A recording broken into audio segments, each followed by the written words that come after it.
beginning, well, a show that looks at golf greens, the golf cuisine. We're going to look at some of the historical. You look at people like that, and there's no wonder why they were attracted to Atlantic City Country Club, because this was probably on the East Coast and in the feedback from the guests, and you know, get to know people, and I've developed some great friendships and relationships by doing that. You know, it's funny, Harry.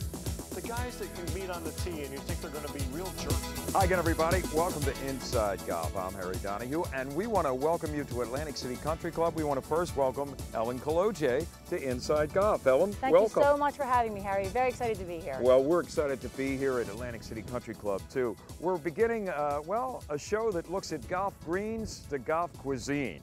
We're coming back later in the season to look at the golf course in Atlantic City, but today, Ellen, we're going to look at some of the historical things that have happened at Atlantic City Country Club, some of the real personalities that have been a part of the history of this club. It's something special. Such rich tradition and history, and just one thing we wanted to mention, this bell behind us, Harry, started in the 1900s. They used to ring this bell to remind the golfers that the last trolley was leaving from Atlantic City. I can't tell you how many nights I wished I heard that bell, because I got in a lot of trouble missing that last trolley out of Atlantic City. Now, talking about the history of this place, 6 different USGA events have been held here, including Babe Dietrichson Zaharias in 1948, a little before your time. There's a name for you, though. She's well known. Well known, and the Babe won the first of her 3 U.S. Women's Opens right here at Atlantic City. Exciting stuff. It's a fascinating place. Plus, we're going to sample some of the food from Chef Ed, right? It's beautiful in there. Just the ambiance and the stuff that he creates, just phenomenal cuisine, and you're going to want to stick around for that. So, we'll be coming back.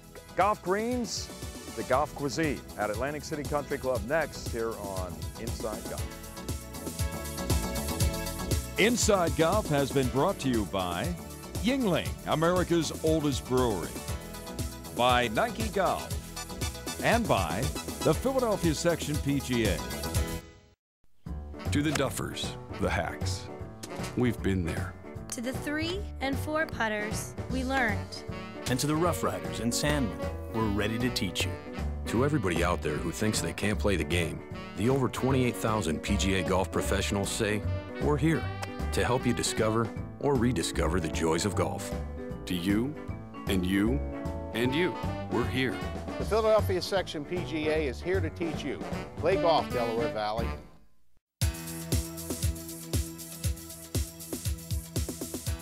Welcome back to Atlantic City Country Club, and I'm joined by our host today, Charles Fahy, Director of Operations. Thanks for having us, Charles. Great to have you.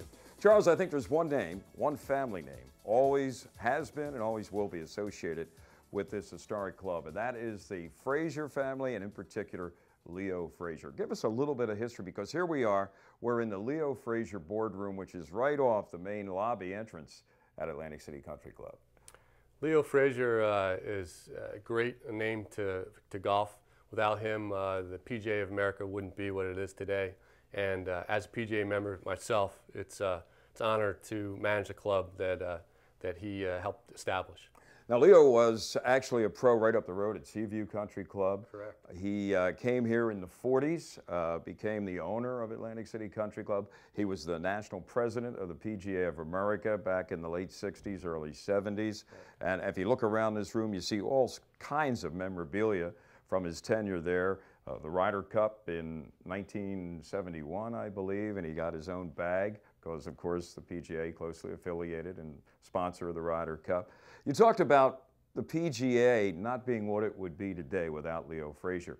There was one moment there in the history when things got a little bit shaky between touring pros and club pros, and Leo sort of mediated that, didn't he? Well, Leo was very good friends with Arnold Palmer, and he used to play here when he was in the Coast Guard in Cape May. And Leo reached out to Arnold, and together between the two of them, they were able to keep the tour pros from separating from the PGA. So we have a lot to honor what Leo had to do for the PGA of America. Leo had a younger brother. His name was Sonny Fraser, and Sonny was a great amateur player. He has his own room here as well, but unfortunately passed away at a young age, and he was involved in politics in the state of New Jersey. But of the two, he was the better player, right, among the Fraser boys. Yeah, there's some great stories how he closed people out, you know, hole 12, hole 11. He was an amazing match play player, but he had political aspirations, but he actually passed away at an early age, Lou Gehrig's disease. Now, Atlantic City's rich history, you talked about Arnold Palmer. The first senior tour event was won by Don January, and I think he shot a course record of 62 during the competition. Not too shabby for a 50-year-old. But some great luminaries for the world of sports and entertainment also have been here and enjoyed everything, the rich tradition of Atlantic City Country Club. Yeah, Mickey Mantle, you look at Joe Frazier. There was a lot of sports heroes, and also Bob Hope was here all the time. And you look around on all the pictures on the wall. Yeah, I saw a picture, Bob Hope and Ernie Kovacs, late great comedian from around the same era of Bob Hope. You look at people like that, and there's no wonder why they were attracted to Atlantic City Country Club, because this was probably on the East Coast and in the country, one of the great golf venues. And we're lucky that everybody gets to experience that again when they come back and play. Now, part of the Atlantic City experience is the Tap Room Grill. And when you think of grill rooms and country clubs and golf, it doesn't get any better. Can we sample a little bit of the experience at the Tap Room Grill? Let's go in and grab a bite. There you go. Well, here we are, Charles, in the Tap Room Grill, which is probably as famous a grill room as there is in the United States. Just look at the walls, and you can just see the history coming at you. Yeah, it's got a warm feeling, and there's just so much history on these walls.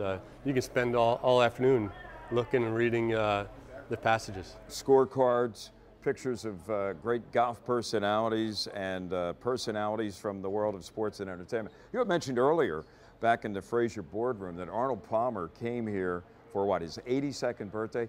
Give us a little bit of background. How did that all develop?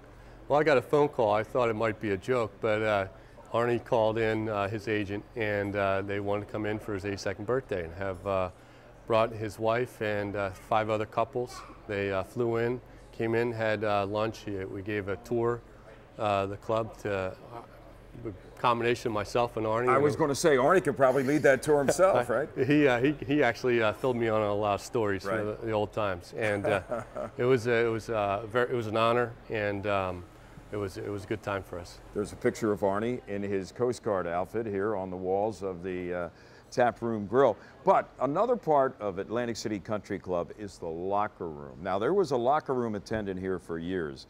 His name was Moon. I don't know what his real name was, but everybody called him Moon.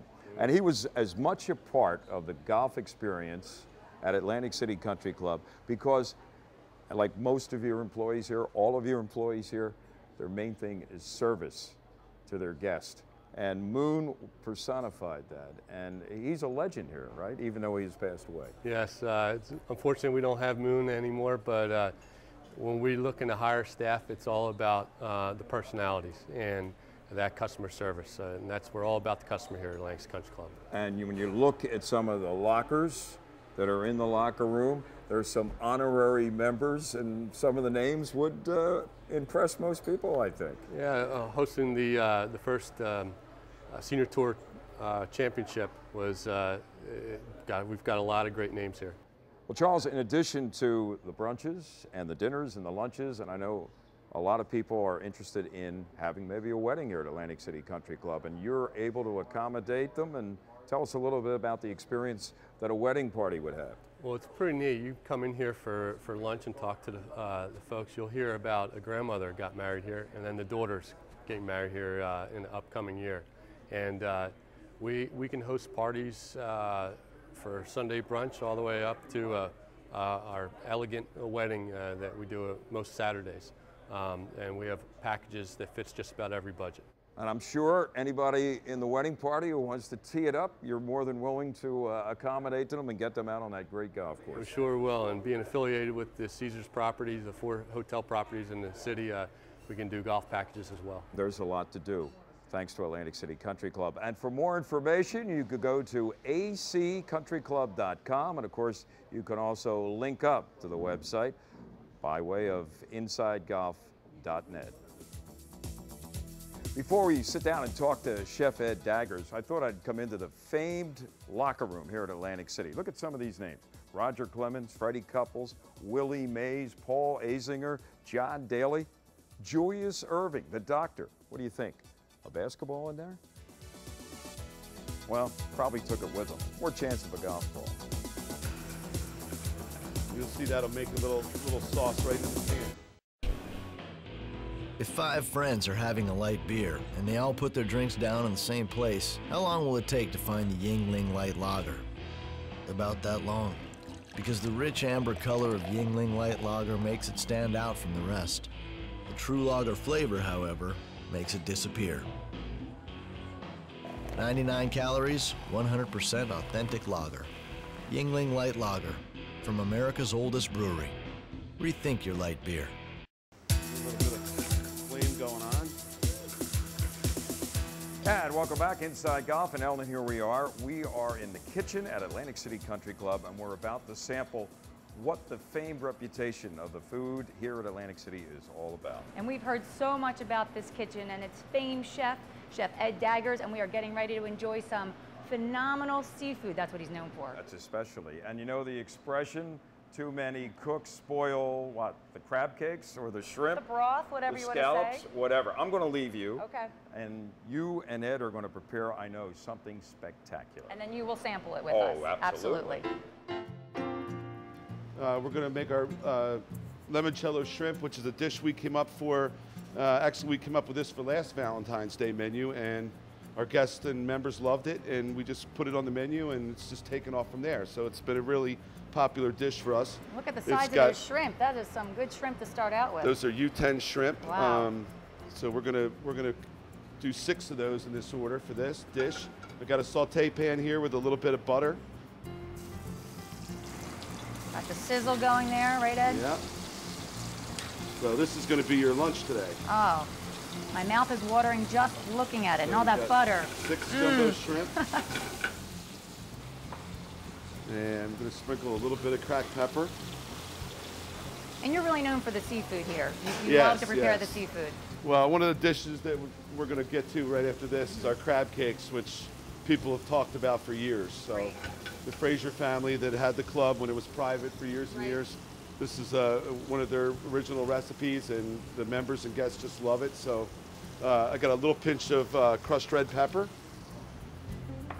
a little bit of fresh garlic, about a tablespoon. You can't have too much garlic. I love the garlic. About the same amount of shallot, about a tablespoon. A little pinch of fresh basil chiffonade. Chiffonade is a cut. It just means it's sliced instead of chopped. Okay. A lot of people don't realize if you chop basil, it turns black. It bruises very easily. Right, okay. So if you roll it up the leaves and slice it very thin, it stays nice and green. Good tip for us at home even. Yeah. This is limoncello. It's made with lemon juice and lemon zest, and usually it's made around the holidays. It's Italian liqueur. Yeah. A little bit of julienne prosciutto ham. A little sprinkle of fresh parsley. Now we're going to deglaze it with the limoncello. A little bit of flame going on.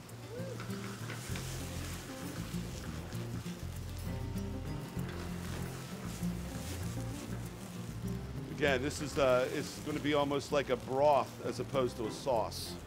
Then we're going to put a couple teaspoons of fresh butter, and this is just going to bring the sauce or the broth together a little bit, give it a little consistency. Smells delicious already.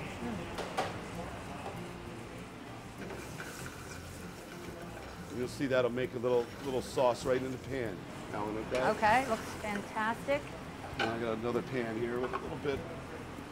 I bet people eat up every drop of that sauce They as well. do. With a piece of bread or something. That's exactly what they do. They ask for extra bread. Because it looks so good. I can imagine it tastes phenomenal with the bread as well. We're gonna pull this off right now, and we're gonna wilt our arugula. This is all part of the same dish? This is all part of the shrimp dish. This is arugula, and like I said, you could use fresh baby spinach. You could use regular spinach. But I like the arugula. It's got a little bit of a bitter flavor taste. to it that really, really goes well with the limoncello and really enhances this dish a little bit. And of course, we're going to season that with a little salt and pepper. And it looks like you have your exact measurements. You like a little dash of this, well, that's your secret, right? You don't like to give your secrets away. That's what makes it special. That's right. And we won't give away your secrets. We want people to come taste it for themselves. Okay, then we're going to, this is actually 2 portions here. We're going to present our shrimp. Oh, it's all about presentation, isn't it? Look at that. Like I said, a little bit Look of that broth all around. Oh, the sauce, the broth. A little bit of the prosciutto. I think this has Harry's name all over it. And then we garnish that with a lemon wrap. All good to me. Yep. So now we're going to do our famous crab cakes. Uh-oh, the famous crab cakes. Yep.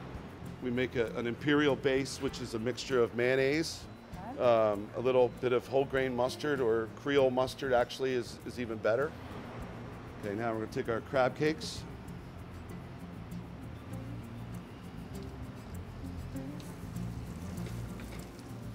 I'm just going to lightly brown those on each side.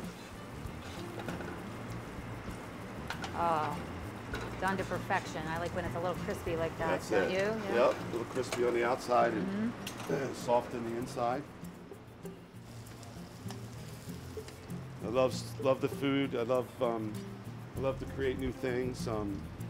Love to see our members and our guests happy, and that's the thrill that I get out of it. So good. I'm sure they enjoy your passion as well. It translates into a phenomenal dish, I bet. Yeah, thank you. I'm just going to do us a little baby carrots and green beans to go with. We have an outstanding culinary staff here. We have a very small team. We have 5 full-time cooks and a couple of part-time folks, but year-round, I mean, we do Mother's Day, we do 1,500 people. Easter, we do 1,500 people. And I mean, it's all the same group all the time, and it's very consistent. It's a great team, and it makes it a lot of fun for me. So. Absolutely, and you'll get along really well. Everybody. It makes it not a job some days. It's like a family, and it's really a cool thing. So I'm really fortunate.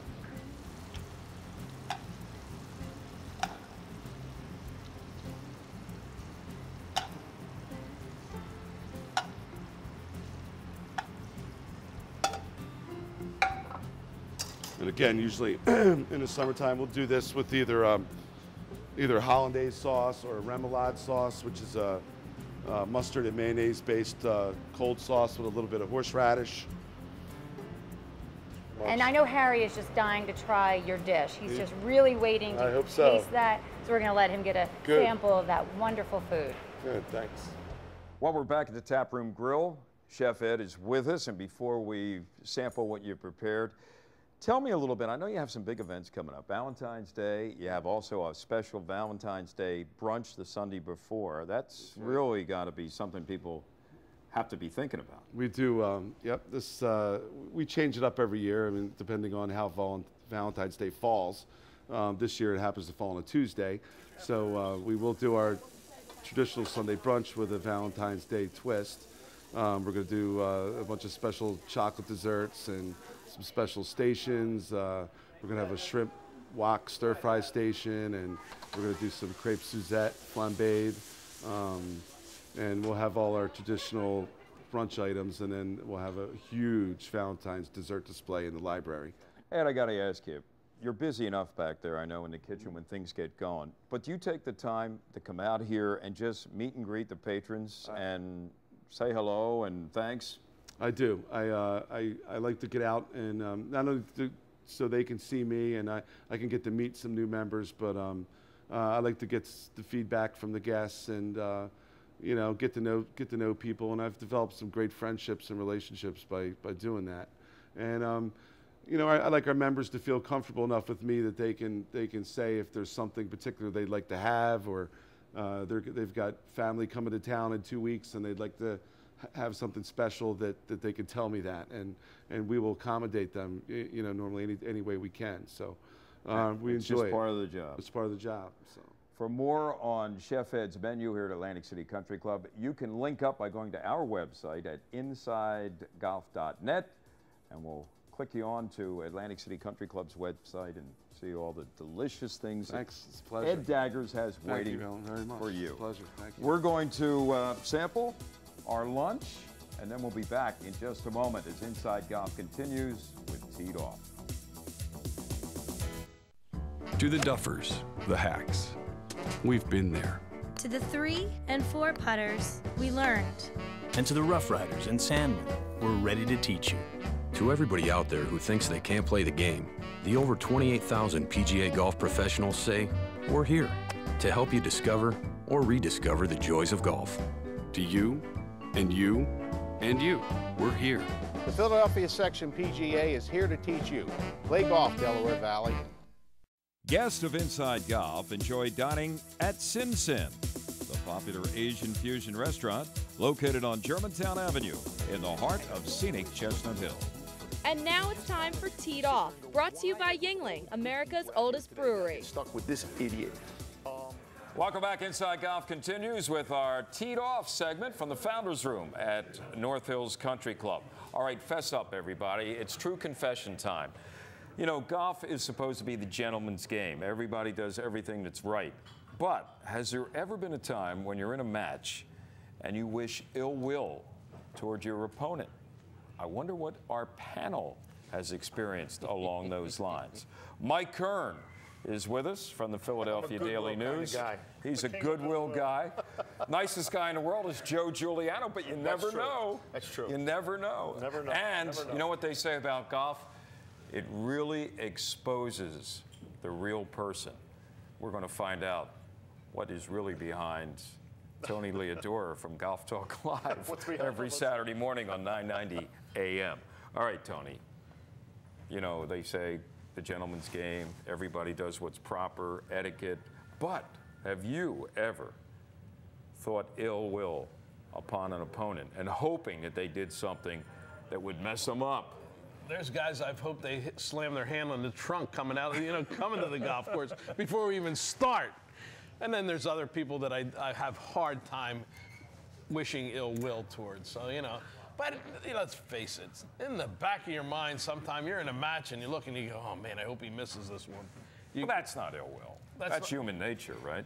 I would think so. Joe, in a match, has anything ever crossed your mind where you're saying, "Oh boy, I hope this happens the wrong to this guy"? Well, I think in my younger days, my younger immature days, yeah, I would hope that some guy might have missed a putt or whatever, or he got a little too gleeful when he made a putt or made a nice shot. Oh, that was a great shot, But now, in my older days, I play with guys that just want to have fun. They're just lucky to be out there. Yeah, right? and it's funny, Harry. The guys that you meet on the tee and you think they're going to be real jerks about playing, you find out that they're real gentlemen. That they really respect the game and they acknowledge you when you're away. Okay, no, it's your play. You go ahead. I mean, it's really great. What was funny? Our pal George Sweeta from Cleveland. First time we played together. I mean, I thought it was going to be a really, really long day. And George couldn't have been nicer. He couldn't have been nicer. And you find that with most golfers on a golf course, even though they're they have a big game, they stay humble for the most part. Mike? Yeah. I found most people you play with are good people. Yeah. And I think that's one of the things that attracts me to golf. People say all the time, I'll go some places a single all the time when I'm on the road and just show up and you wind up playing with somebody. People say, how do you do that? What's the problem? They're just like me. They're playing golf. Every once in a while, and I won't mention name, but every once in a while, you just run into that jerk, for lack of a better word, and you don't wish, but you don't root for them. You just kind of, you sit there and go, why, with all the good people out here today, did I get stuck with this idiot? That's what you say about Tony occasionally, right? No? But very, very few, and we know who they are. I mean, but very, very few and far between. I don't think I've ever rooted for somebody, even when it meant tossing a couple of dollars. I don't think I've ever rooted for somebody to intentionally. Yeah, I don't.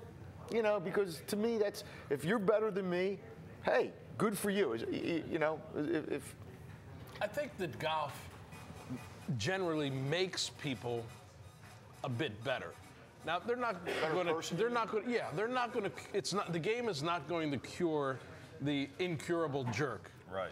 But I think it makes everybody behave a little better. I know people that are not, you know, the greatest person around the office or in the neighborhood, whatever it is, and they just seem to act a little bit better on the golf course. And that's probably the best thing you could say about any game in the world, you know, if it does that. Yeah, if it brings out the gentleman in you. Yeah, I mean, and that's true. I mean, you do meet great people on golf courses. I had the pleasure of playing with a gentleman who, his biggest complaint when it came to like caddies, not about fellow competitors, but sometimes fellow competitors, is if he would hit a shot and right away the caddy would say, "Oh, great shot," and the ball would wind up in the bunker or would go in a water hazard, and he'd say, "Don't talk to my ball," you know.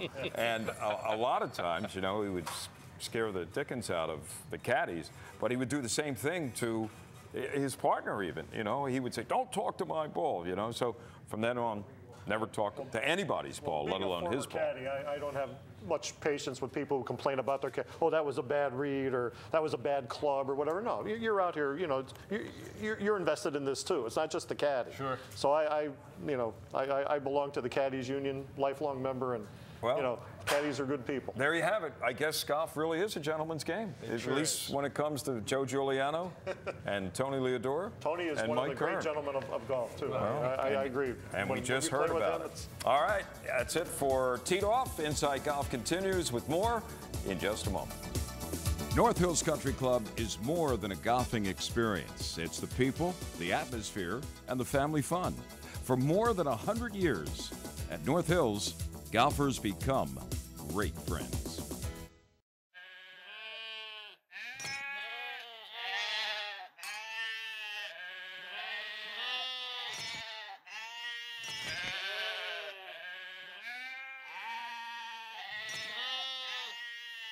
It's time light beer got some character.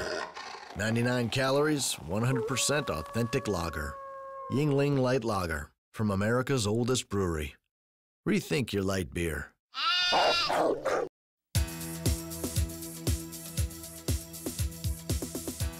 Hope you enjoyed our look at Atlantic City Country Club. You know, Ellen, I've been coming here for more than 30 years, and every time I come, I can't get over how friendly the staff is, the service. They treat you not like, well, a stranger, but as a trusted friend. It's really a throwback. It really is like another generation. They are so friendly here, and there's so many other things to do besides, of course, take advantage of the wonderful golf.